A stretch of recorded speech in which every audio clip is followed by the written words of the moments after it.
రే అరే నాన్న ఇది జరగండి రా కొంచెం వన్ జరుము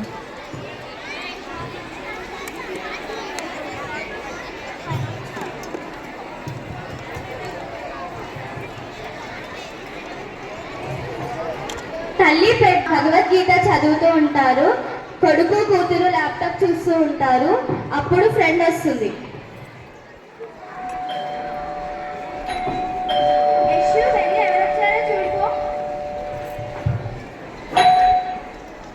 హాయ్ ఆంటీ. హాయ్. మీ ఫ్రెండ్ తన్వి ఆంటీ వచ్చిందమ్మా. రండి ఆంటీ లోపల.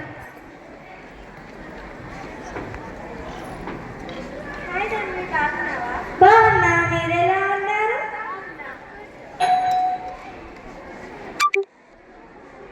మీరిద్దరూ అంత శ్రద్ధతో ఏం చదువుతున్నారు? భగవద్గీతనా? మీరు ఇప్పుడు అది ఎందుకు చదువుతున్నారు? అది వృద్ధాప్యంలో చదువుతారు కదా, ఇంకా ఎవరైనా చనిపోయినప్పుడు శవాల దగ్గర పెడతారు కదా. భగవద్గీత శవాల దగ్గర పెట్టే పాట కాదు, వృద్ధాప్యంలో చదివేది కాదు, కోర్టులో ప్రమాణం చేసేది కాదు. ఇది మానవునికి మానవం. ఇది ప్రతి ఒక్కరూ చదివి ఆచరించే జీవన గ్రంథం. అవునమ్మా, కానీ అప్పట్లో శ్రీకృష్ణుడు అర్జునునికి యుద్ధరంగంలో చెప్పాడు. కానీ ఇప్పుడు అర్జునుడు లేడు కదా అమ్మా. అప్పుడు అర్జునుడికి వచ్చిన సమస్యలకు, సందేహాలకు పరిష్కారం కోసం శ్రీకృష్ణుడు భగవద్గీతను చెప్పాడు. ఇప్పుడు అర్జునుడి స్థానంలో మనం అందరం ఉన్నాం కదా, భగవద్గీతను చదివితే మన సమస్యలు కూడా పరిష్కారం అవుతాయి. అవును, అందరూ భగవద్గీత గొప్పదనే అంటారు, కానీ అదేమో సంస్కృతంలో ఉంటుంది, మనకేమో అర్థం కాదు. అందుకే దీనిని ఎవరు చదవటం లేదు. అమ్మ, భగవద్గీతలో ఇంతకీ ఎన్ని శ్లోకాలు, ఎన్ని చాప్టర్స్ ఉన్నాయి? భగవద్గీతలో 701 శ్లోకాలు, 18 అధ్యాయాలు ఉన్నాయి. బాబోయ్, ఇన్ని శ్లోకాల! 18 చాప్టర్స్. మా మ్యాథ్స్ టెక్స్ట్ బుక్ లో కూడా ఇలాగే ఉంటుంది. మీ మ్యాథ్స్ టెక్స్ట్ బుక్ ప్రతి ఇయర్ మారుతుందేమో, కానీ భగవద్గీత ఇప్పటి వరకు మారలేదు తెలుసా? కానీ ఇన్ని శ్లోకాలు ఎందుకమ్మా? ప్రతి శ్లోకం ఎంతో విలువైన అర్థాన్ని ఇస్తుంది. దీనిని చదివితే మనలో కాన్ఫిడెన్స్ పెరుగుతుంది. ఈ శ్లోకాలు చదవడం వలన ఏమిటి లాభం? ఈ శ్లోకాలు చదవడం వలన వాక్శుద్ధి అవుతుంది మరియు వాక్ స్పష్టత వస్తుంది. వాక్శుద్ధి అంటే ఏమిటి అమ్మా? వాక్శుద్ధి అంటే మన నోటి ద్వారా మనకు తెలియకుండా తప్పుగా మాట్లాడిన పదాలకు కొంత ప్రాయశ్చిత్తం దొరుకుతుంది. ఇవి సంస్కృత శబ్దాలు కాబట్టి వీటిని పలికే సమయంలో మన నరాలలో 40 కదలికలు జరుగుతాయి మరియు నరాలు ఉత్తేజితం అవుతాయి. అవునా? ఇంకా ఏం ప్రయోజనాలు ఉన్నాయమ్మా? నిత్యం గీత పఠనం వలన జ్ఞాపక శక్తి పెరుగుతుంది. ఇంకా శ్లోకాలు చదివే సమయంలో ఒక లయబద్ధంగా చదువుతాం కాబట్టి ప్రాణాయామం కూడా జరుగుతుంది, ఏకాగ్రత పెరుగుతుంది. భగవద్గీత శ్లోకాలు చదవడం వలనే ఇన్ని లాభాలుంటే వీటి అర్థం తెలుసుకుంటే ఇంకెన్ని లాభాలుంటాయో కదా. గీత శ్లోకాల అర్థం తెలుసుకోవడం వలన పర్సనాలిటీ డెవలప్మెంట్ మరియు క్యారెక్టర్ బిల్డింగ్ రెండు జరుగుతాయి.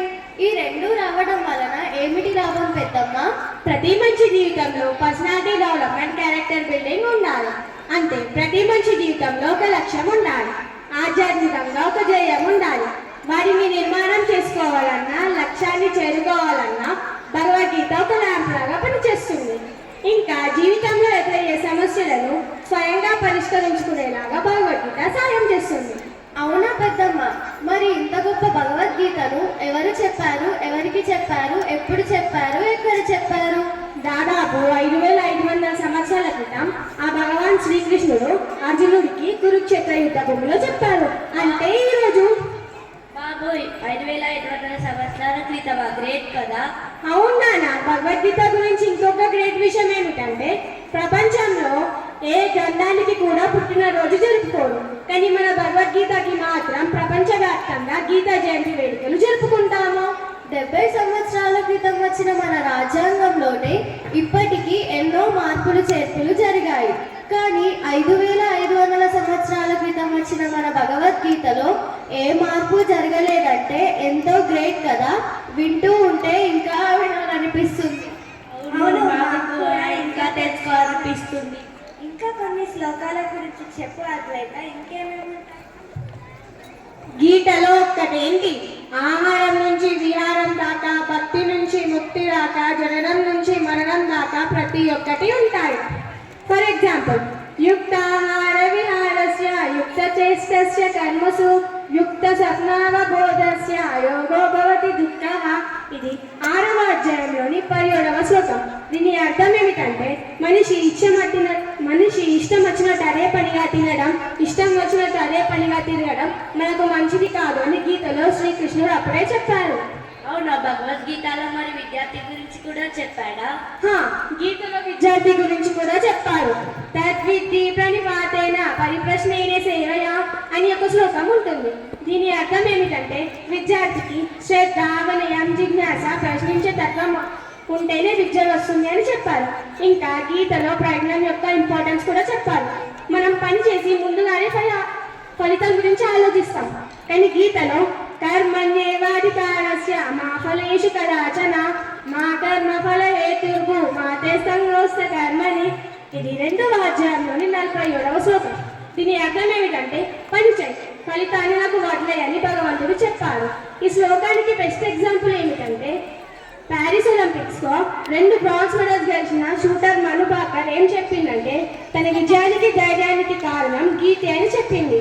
తను పని చేసి రిజల్ట్ పై దృష్టి పెట్టకుండా రిజల్ట్ ని భగవంతుడికి వదిలేసని చెప్పింది.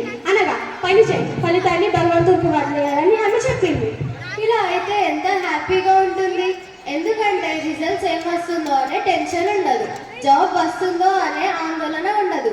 ఎందుకంటే మనలో 100% పని చేయాలనే కోరిక వస్తే చాలు కదా. ఒక్క శ్లోకమే ఇంత అర్థాన్ని ఇస్తే మొత్తం చదివితే ఇంకెంత బాగుంటుందో కదా. అవును, భగవద్గీత గొప్పది కాబట్టి చాలా మంది చదివి గొప్ప వాళ్ళు అయ్యారు. ఎవరెవరు అమ్మా? ఆదిశంకరాచార్యుడు. ఈయన భారతదేశం మొత్తం 4 సార్లు చుట్టి రావడానికి మోటివేషన్ గీత ద్వారానే లభించిందని చెప్పారు. అంతేకాదు ఈయన అద్వైతం అనే సిద్ధాంతాన్ని భగవద్గీత ఆధారంగానే కనుక్కున్నారు. ఇంకా మీ అందరికీ తెలిసిన వీర నారి ఝాన్సీ లక్ష్మీబాయి యుద్ధంకి వెళ్ళే ముందు ఏం చెప్పింది? హతో వా ప్రపేషి స్వర్గం జిత్వా వా మోక్షసే మహి తస్మాదుత్తిష్ట కౌంతేయ యుద్ధాయ కృత నిశ్చయ. ఇది 2వ అధ్యాయంలోని 37వ శ్లోకం. దీని అర్థం ఏమిటంటే విజయం లభించకపోని, స్వర్గం లభించకపోని నేను యుద్ధానికి సిద్ధం. విజయమా వీర స్వర్గమా ఏదైనా సరే అని ఆమె చెప్పి బ్రిటిషర్స్ తోని యుద్ధానికి వెళ్ళింది. అంతేకాదు మేజర్ సోమనాథ్ శర్మ గారు కూడా ఇదే శ్లోకాన్ని ఫాలో అయ్యేవారు. ఈయన మరణం తర్వాత ఇతనికి గుర్తుగా పరమవీర చక్ర అవార్డును మొదలుపెట్టారు. అంతేకాదు మీ అందరికి ఇష్టమైన భారతీయ క్రికెటర్ మహేంద్ర సింగ్ ధోనికి గత సంవత్సరం జూలై నెలలో మోకాల్ ఆపరేషన్ జరిగింది. ఆయన హాస్పిటల్కి వెళ్ళేటప్పుడు భగవద్గీత బుక్ని తీసుకొని వెళ్ళాలి. తన విజయానికి కారణం భగవద్గీత అని చెప్పారు. స్వామి వివేకానంద ఈయన విశ్వధర్మ పరిషత్లో నా గీత అన్ని ధర్మాలకు ఆధారం అని చెప్పారు. ఇంకా భారతీయులు భగవద్గీతని ఫాలో అవడం కాకుండా విదేశీయుడైన ఆల్బర్ట్ ఐన్స్టీన్ ఈయన ప్రపంచంలోనే మేధావిగా భావిస్తారు. ఈయన దివి సూర్య సహస్రాన్ని గీతలోని శ్లోకం ద్వారానే అనుభవంలో కనుక్కున్నట్టు చెప్పారు. ఇంకా ఆయన గ్రంథం మీద కూడా దివి సూర్య సహస్రాన్ని రాసి ఉంటుంది. అంతేకాదు ఏపీజే అబ్దుల్ కలాం గారు కూడా భగవద్గీతను ఫాలో అయ్యారు. హిందువుల భగవద్గీతని ఫాలో అవడం కాకుండా ముస్లిం అమ్మాయి అయిన మరియం ఆసిఫ్ సిద్దికి కూడా భగవద్గీత ఫాలో అయింది.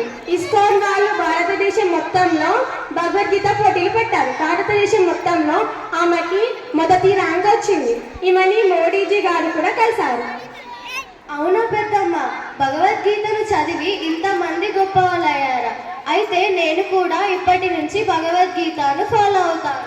ఇప్పటి నుండి నేను కూడా తప్పకుండా భగవద్గీతను ఫాలో అవుతాను. ఈరోజు నేను ఇక్కడికి రావడం వలన నాకు భగవద్గీత ఎంత గొప్పదో అర్థమైంది. నా సందేహాలు మొత్తం పోయాయి. ఇప్పటి నుంచి నేను కూడా తప్పకుండా భగవద్గీతను ఫాలో అవుతాను. మనుషులు నవ్వుతూ పాపాలు చేస్తారు, ఏడుస్తూ చేసిన పాపానికి ఫలితాన్ని అనుభవిస్తారు. ఎంతకాలమైనా ఫలితాన్ని అనుభవించక తప్పదు. నా దేశం భగవద్గీత, నా దేశం అగ్ని పునీత సీత, నా దేశం కరుణాతరంగా, నా దేశం సంస్కార.